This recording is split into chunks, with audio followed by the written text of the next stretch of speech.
if there's ever a time to step up, if there's ever a game where you are set up to succeed, this is the one for iBoy. This has got to be iBoy's moment. This is where his... I mean, look, we talked about in week 1 coming into this. Vici is a team where new legacies are trying to be born. iBoy separating from EDG, coming into Vici. You've got, as well, also Coma coming across from SKT, wanting to create a new dynasty here in the LPL. Hasn't come forward for them yet. Only a single win on the board. They want to try and push that forward as much as possible. Yeah, and with a new coach coming on in like Coma, obviously he's a storied veteran, 3-time world champion coach, but it's going to take a bit of time for that to actually impact the roster. So a few people are saying maybe this is a summer split roster. Maybe that's the kind of situation we'll be looking at. But there's definitely some power in this roster. There's definitely potential there. And I just want to see at least glimmers of that. If this is a summer roster, then I need to see a taste of that in spring. And look, it seems to be just the laning phase is going well for both Zika and for iBoy in a lot of situations.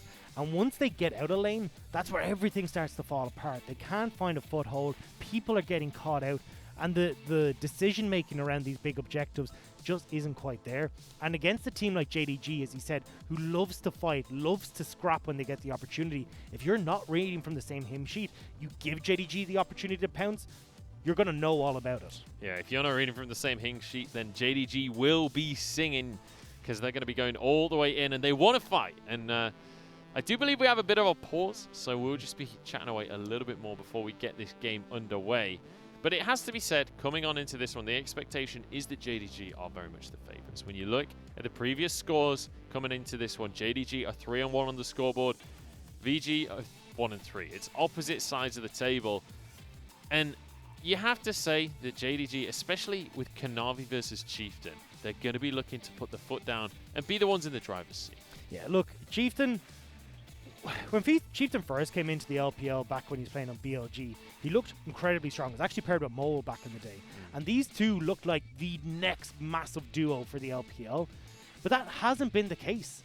Chieftain, well, as both Chieftain and Mole, as the split started to progress, both fell off and they were still looking with their hands in their hair going, well, what are we supposed to do here? Whereas Mole has had a bit of a resurgence on V5, looking good there, but being on V5. Chieftain hasn't really had the same success. He's now coming across, was dropped to BLG's Academy roster, now onto Vici's gaming roster.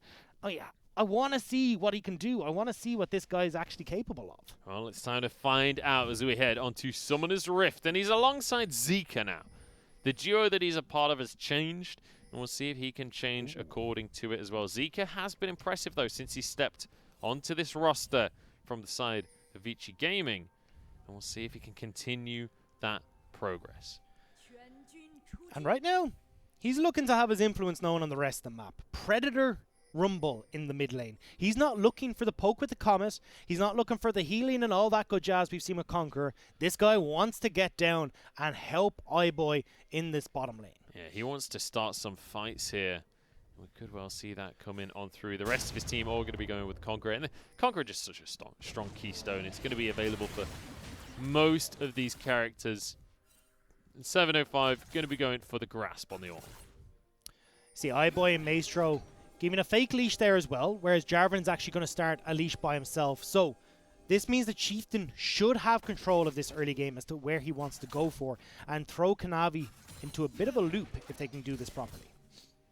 We'll see if we see any trickery out of Chieftain off the back of this fake bottom star, if you will. It should give an early level 2 gank to topside a lot more potential. I wasn't sure if that was where he's going to go, try and give Cube a bit of a buff up in this lane just to start the snowball going for the Aatrox, but instead it looks like he wants to try and have the bot lane push in, then utilize that bounce back and go for a sneaky gank into this bottom lane. Well, iBoy and Maestro, they're the ones with priority in the bottom lane. They hit the level 2 first, and you can see full respect from JDG's bottom lane. But now Chieftain will be moving towards this bottom side, as you were talking about. He'll be able to grab his red buff. We'll see if he does go for anything, as the wave should bounce in their favor. Pings are going down onto both the camps on that bottom side as well. Vici know that JDG are not here, so they can potentially make something work, but Actually looks like Chieftain is trying to just farm up all of his camps instead. So I think this is perfectly reasonable as well. You have to bear in mind that going for a strategy like this, where you kind of conceal information a little bit, while you can make something happen off the back of that, you don't necessarily have to. Just forcing a play for the sake of forcing a play is not necessarily the move. I'd agree, since the bounce back hasn't quite happened for Vici in the bottom side, so going to be just be able to pick up the Scuttle Crab nice and handily. And as we talked about, Kanavi does control this matchup pre-level 6 because just the influence that Cataclysm offers the influence this Cataclysm has in these fights is so much more than what the Rek'Sai can really offer. Plus, you've got the backup of the Rumble there. It works a lot better. Okay, have a pretty slow start to things here. As the priority definitely in favor of Vici Gaming down in this bottom lane. The Ophelio is just so much early power on that pick, able to really bully his lane opponents. And I think when we look across these two teams, one of the players I want to see a lot out of this game is going to be Yagao. Bear in mind the Zoe was that blind pick in the mid lane, but he's found himself a decent matchup that he can work with. And Yagao has been one of the players on JDG to really make an impact. It feels in a lot of these scenarios as well, Yagao is calling for things that he thinks will really fit what JDG want to do. They're not going for these counter picks or anything along these lines. It's, I want to play Karma, I want to play the Zoe. And we've seen this again in this matchup. And I think here the big idea, as we said, is have Yagao push in this early game against whatever he might be going into, then have him roam down towards the bottom side. When we look at JDG, we were talking about them moving over to a different style, playing towards Loken, and it's reflected in how much damage that Loken has been dealing for this team. Over 30% of the damage on JDG is dished out by the AD carry. So what was once the Zoom and Yagao show, the Dumpling brothers playing together, has now brought in Loken, who has only joined the team this year, coming over from Top Esports. Well, Loken is going full 10.1 here, as he's got 3 Doran's Blades in his inventory on this Misfortune. Maybe meaning perhaps they want to fight for the dragon, need some early power, he feels. I'd imagine that is going to be the case. Also probably needs a bit of power in this lane, sitting about 10 CS behind at the moment, and the wave that has crashed is definitely not big enough to match up for that. So right now Loken's struggling a little bit in this lane, where realistically Lumao and Loken should be the ones in control of that. It's been a rough start for them. And quite often this can be the case in the bottom lane. If you don't get priority, if you don't get level 2 first, you kind of lose control of the lane entirely until things reset and everyone's recalled. And now, when you look at the inventories, that's a BF sword for iBoy and a huge spike. It is, though, only level 3 for Maestro. Because of the roaming and trying to get vision control, Maestro set himself behind. It has meant that iBoy's got a level advantage, but Loken and Lumao are starting to sit a little bit tankier. So when we look towards the next 2 minutes where this Rift Herald starts to spawn, Lumao will be in a better position than Maestro if he's the one that's roaming. See who can get off the mark a little bit quicker for them to get towards that dragon. It is on the map, but neither jungle is really looking towards it. They're over on the top side as of right now, and Zika moving on up as well. Going to be able to secure themselves their blue buff. It looks like Kanavi actually going to be gravitating over towards the south side of the map. They're looking towards that dragon. Want to see if they can get that off the board just before the Rift Herald comes up. With the push that Loken and Lumao have on that bottom side, they can rotate across. Same with Yagao here. This should be JDG forcing the objective pretty quickly before Chieftain can get down. At this stage, they've realized that he started top side with the pathing that he's done.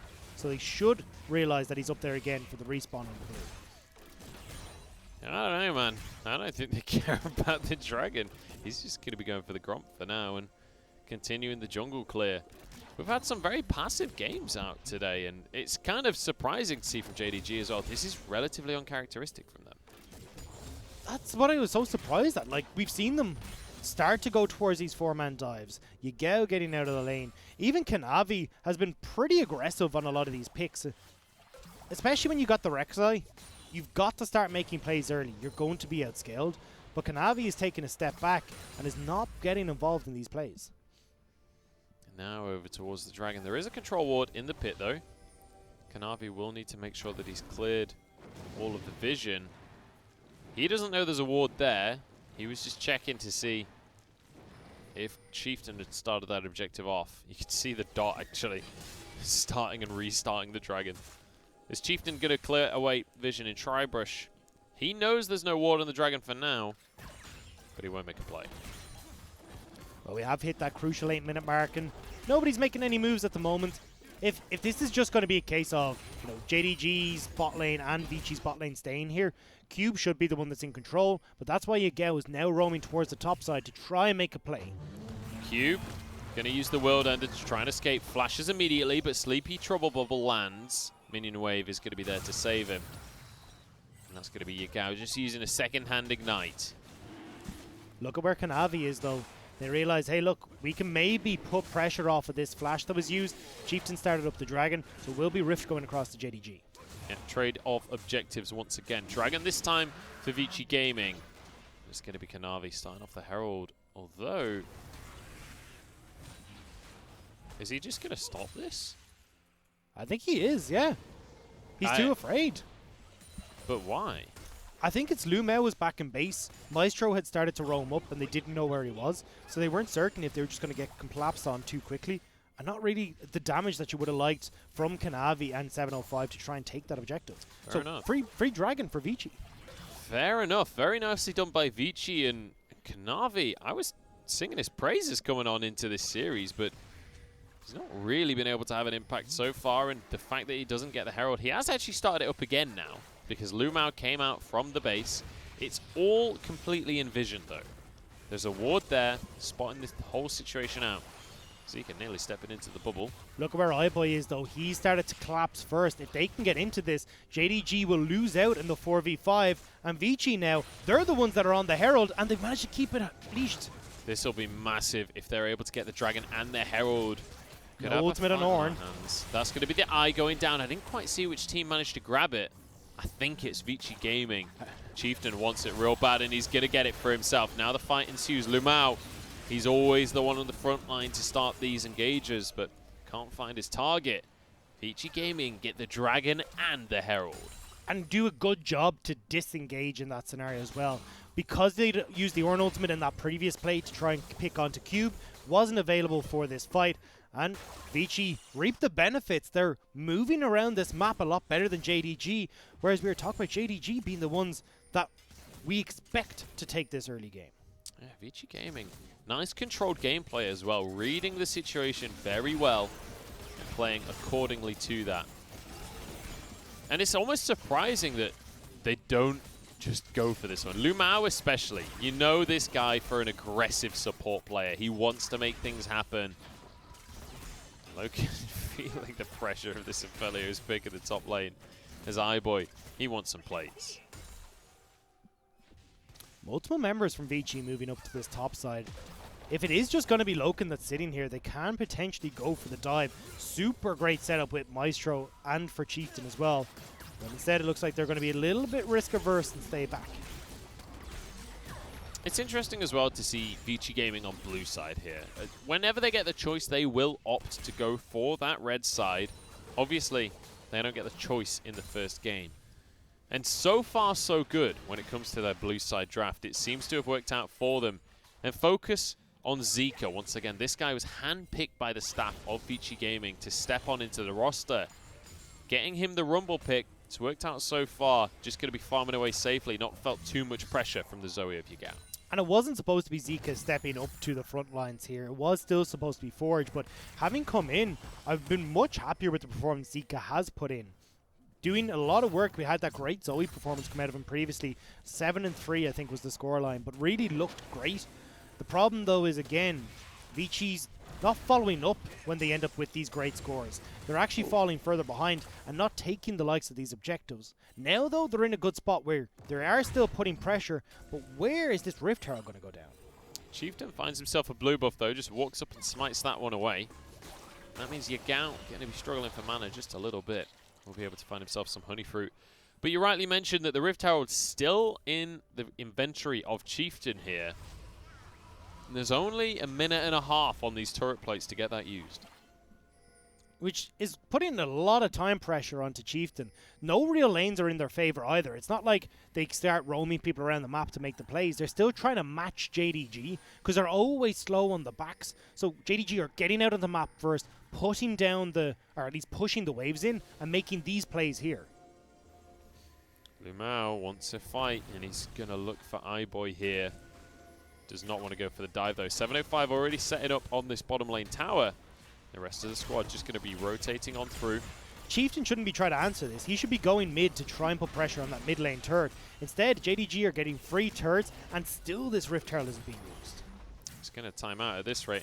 In the meantime, by the way, Cube just soaking up some turret plates. Now it's time for a fight. It's 705 going to kick things off, knocking up Chieftain.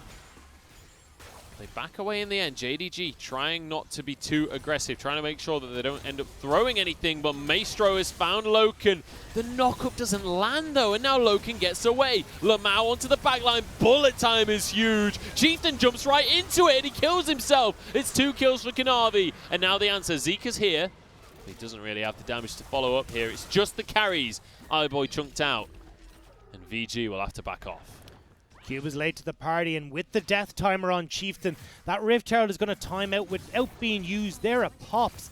And Vici, we said that yes, they can play this early game. They can start to get themselves ahead, but it's decisions like this which means they can't push their advantages forward.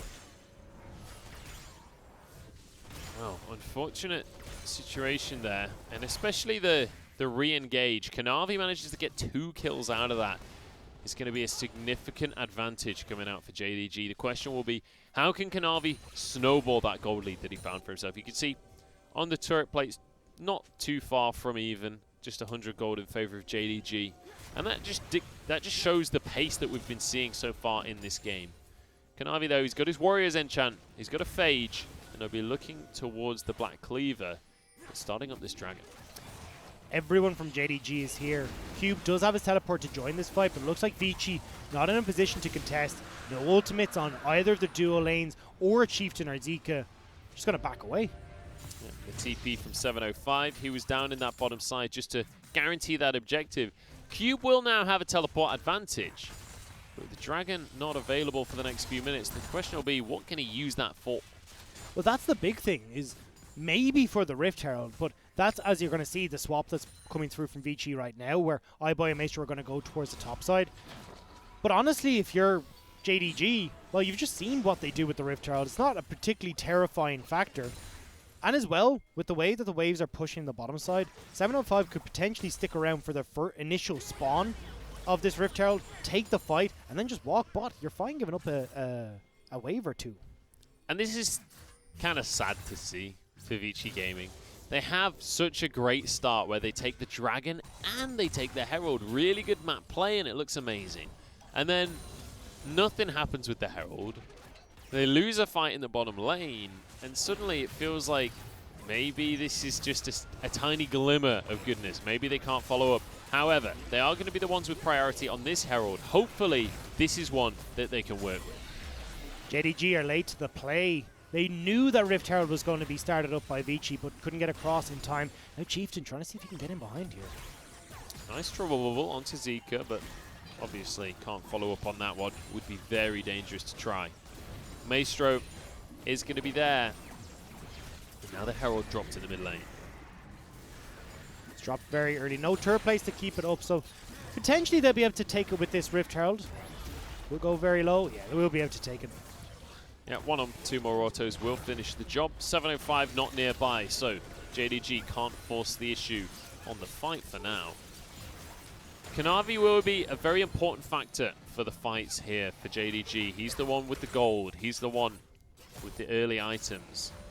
So you've got to be keeping your eyes on him and how he postures, and that'll signify whether or not they're going to go for something. I don't know where JDG are going to try and posture to at all here. No real Rift Heralds, no real objectives to try and force people around. So at the moment, it is just going to be sit and farm, wait until this Dragon pops up. Unless they can try and make some cute play with Yagao picking off someone on a flank position. Possibly, but that's still a big ask when you've got turrets galore on the map for Vici. Zika's going to be alone in the bottom side of the map, and Kanavi's head on down there. Maybe they can make some kind of dive play. Lumao going to be trying to hold off the enemy team, but it's been spotted by VG and answered as well. Yagao at least will get some time onto this turret. Might be able to finish this one off with the procs of his auto attacks.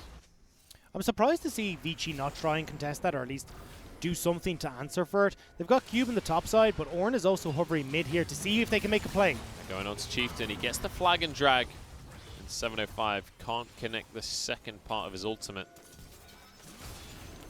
So Cube should be able to answer the tower in the bot side of the map with that in the top tower. He's already done a decent chunk of work onto that. So now we're looking at trades across the board. It's going to be 2 towers going in favor of Vici, with only the singular one picked up for JDG. Slow start to things here for both of these teams. Happened. This was supposed to be the series. This was the redemption arc for the LPL. What are we going to tell all the new viewers, Munch? To watch out for when we have FPX playing later. True. Not today, That's but right, yeah. but later in the week. FPX still exists, guys, and FPX they're still just as aggressive as ever. RNG. FPX and RNG. So that is going to be our match of the week. Make sure you are tuning in to keep your eyes on that one. That's going to dictate quite a lot of our table, actually. It's kind of funny, isn't it, how dramatically the playstyles differ between the teams in the LPL. Yeah. Long gone are the days of everyone just knuckle up and fight. There actually is quite a bit of push and pull, and teams are starting to take on a much more macro-focused role. And I think 10.1 was really the one that pushed it over the edge, where teams were like, okay, this is actually a style we can play. Chieftain dodges away from the paddle star there. Keeps himself safe and sound. Next Drake will be spawning in 20 seconds time. That could be the opportunity for JDG to try and force their will on VG. 705 has rotated down to this part of the map. The Cube is here to match him as well. Despite having teleport available, he's actually going to walk all the way down. The turret taken by minions in the top side. Chieftain goes in onto Lumao. Nothing too much going to come of this one. Just trading blows between the two teams. iBoy dishing out damage on 705 though. There's a nice little auto onto Loken. Should give them control over this dragon, though. You don't really want to be approaching this, because Zika and Chieftain have still got that combo. If you're moving into these tight corridors, it makes it so much easier for them to land those big ultimates. Here we go, Cataclysm onto Loken. We've got a fight finally on our hands. Chieftain has to use his stopwatch as Maestro gets a charm onto everybody, and it's a kill immediately for Yagao. That kill is going to be the signal for VG to back away. And I feel like this is the story of Vici. We keep building them up. We keep saying they got a chance, and they keep disappointing. Dragon will go over in favor of JDG. Maestro, you got to be careful. You can't position in that scenario against the zone. Yeah, won't be able to do anything there, and it's a Dragon going the way of JDG. That's 2 for them now. And you can see a couple of pings over towards the top side of the map. Bear in mind, Baron is available. If you do go too aggressive now, either of these teams can turn onto the objective. I don't think there is much of an opportunity. Now, that being said, JDG have slipped on the last Rift Herald where we thought they were going to have control of it. And when you've got an Aphelios, you always got to be careful of that quick 2-man Baron. But you can see here, Chieftain is not tanky enough to be the forerunner in these engages. They're able to kite back, and I think this is a big call from his build path right now. Has got the Cinderhulk, or well, not the Cinderhulk, but the Bami Cinder even completed for the jungle item. But the big problem that I'm seeing is not that Gargoyle Stoneplate build. If you're going to be the one that's engaging here for your team, you've got to have that tanky stats to allow Zika to set up, to get iBoy involved as well. But that's not what we're seeing coming through. It's not what we've been seeing so far. Maybe he can tech into that later on. I don't know.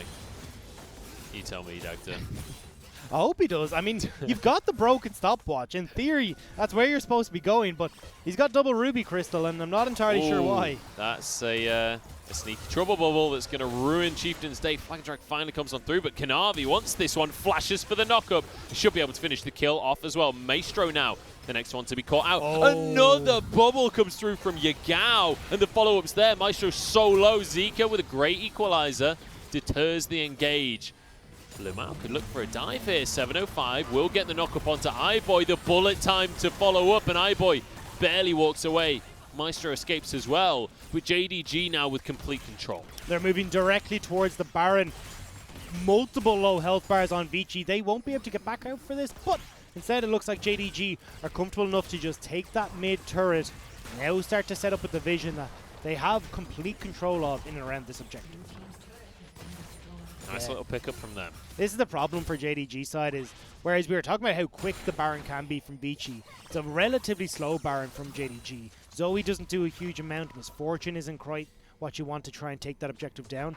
So JDG a little bit hesitant on going for the big objective. And now off the back of these resets, JDG are going to step into a lot of power. You're going to see in a moment that this Misfortune with the BF sword already in her inventory will be able to turn that into an Infinity Edge, you'd imagine. And then, obviously, we've got a Ornn on that side of the table. So once he gets just one more level behind him, he'll be able to turn it into the Molten Edge. There'll be a huge amount of team fight power available. Yeah, timing should set up nicely for them. Never seen JDG coming back onto the map. With the earlier backs from Vici, they should be the ones getting control around this Baron, with JDG then looking to clear it out. But Vici actually haven't done a good job of clearing out the vision here. So it means it's a lot easier for JDG to walk in because they know the movements of Vici in that river. Yeah, now, unfortunately for Loken, he didn't have enough gold to finish off his Oh, Yagao actually just going to get aggressed upon. We see the hot pot coming on through. Yagao very, very low and doesn't have a stopwatch to work with. Now onto Lumao, forced to flash away. We finally see some life out of Vici. This is one of the fantastic things about having a Jarvan, is how long that engage can be. You saw it come to choice there where Yagao burnt the flash earlier on with the equalizer from Zika, and now they get to follow up on it and get control back around the Baron. You see Cube going down towards the bottom lane to try and punish here. There will be no one to answer him, so maybe he can get some pressure on towards this turret. He has his teleport available. I'm not sure why they didn't turn on to Baron there. They've got their Crescendum available from iBoy, so they can rip through it pretty quickly. And as well, you still got some great flag and drags. You've got good TP setup for Cube. It feels like a bit of a missed opportunity there with Yagao going down. Yeah, it doesn't really turn into anything. That's the big issue that we're seeing here. It's kind of been a theme of today, actually, hasn't it? A wee bit. 40 seconds until the next Drake is going to be on the map. And once again, it's these Cloud Drakes. The Cloud Soul, probably the least influential soul, but the Drakes themselves, that ult CDR, can really impact a fight, especially when you've got things like the Ornn in the game, things like the Rumble in the game. Dragon spawn in just a couple of seconds. Means that Vici should be able to pick this up. They're doing a good job of getting their waves in order, particularly down that bottom side. So Cube could just solo this out while they hold on to pressure up towards the Baron. But JDG finally taking that last outer turret down. This is going to make things a lot easier for this Baron control. Chieftain just going to be able to grab this Drake completely uncontested, I guess. JDG seemingly uninterested in dragons. Look, they're pesky things anyway, you know. Who would want them? So, explain this to me, Doctor. Is that just a macro misplay coming out from JDG, or were their priorities somewhere else? Because it feels to me like there wasn't a significant advantage for Vici Gaming, aside from maybe back times. In theory, Vici will pick it up anyway.